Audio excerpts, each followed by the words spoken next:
kukupa nafasi ya kujiangalia. Natamani ujiangalie kwa umakini maisha yako. Jiulize uko katika majira gani. Lakini muombe Mungu akushushie hekima kama wana wa Isakari. Wana wa Isakari walipata hekima, sio haitoki kwa mwanadamu. Mwanadamu yote alivyo ni kama mnyama. Lakini akipokea ile neema ya hekima ya kujua majira na nyakati yake, anakuwa makini. Anakuwa na utulivu.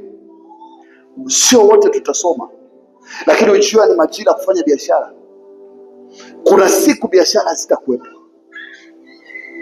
Watu wanaojua vizuri majira ambayo kunakuwa na pesa nyingi nchini. Mwaka huu mfano ni mwaka wa uchaguzi, zitamwaga nyingi sana. Kila mradi utakuja, kila kazi itafanyika.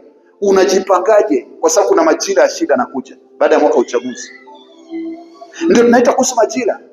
Kwa lazima uwe na akili ya kujua majira gani yaliyopo sasa hivi niyatumie vizuri, na majira gani yaliyopo sasa hivi nisiyatumie. Unajipangaje kwa ajili ya majira? Naomba nikwambie, sio kwa akili, sio kwa ujanja. Unamlilia Mungu kwa machozi. Mungu wangu, nahitaji kujua majira ya maisha yangu. Lakini napokuwa kupita kati mgumu, naomba nisikuache, kwa sababu wewe ndio tumaini na taraja langu.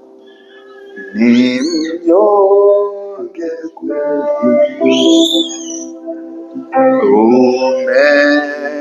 umenipa nguvu, ulivyonisafisha taka ni utimilifu.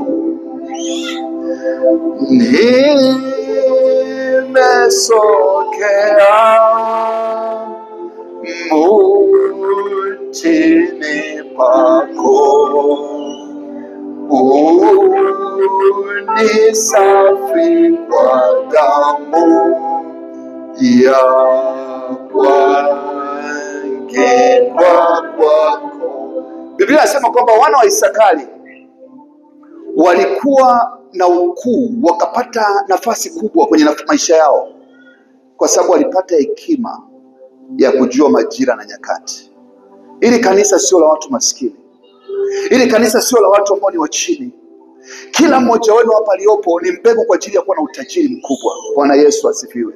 Kila mtu hapa akibadilika mtazamo na namna ya kufikiri, kuna utukufu mkubwa mbele yake. Usiogope kwamba leo ukoje, lakini Mungu anapokuangalia na kuona jemedari mkubwa, Mungu anapokuangalia na kuona mfanyabiashara mkubwa, Mungu anapokuangalia na kuona mchezaji mkubwa, Mungu anapokuangalia na kuona msomi lepwea, kila mtu akitulia vizuri na Mungu, akapata ile roho ya hekima ya kujua majira na nyakati na kuwa makini, kesho yako ina matumaini makubwa. Kesho yako sio kama jana yako. Yesu unijuvya mapenzi, imani,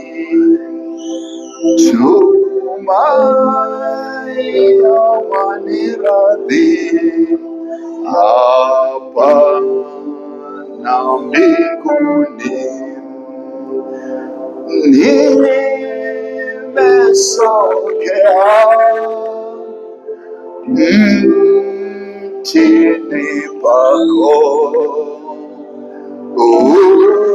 unisafi kwa damu ya kuangikwa kwako. Tusimame. Sema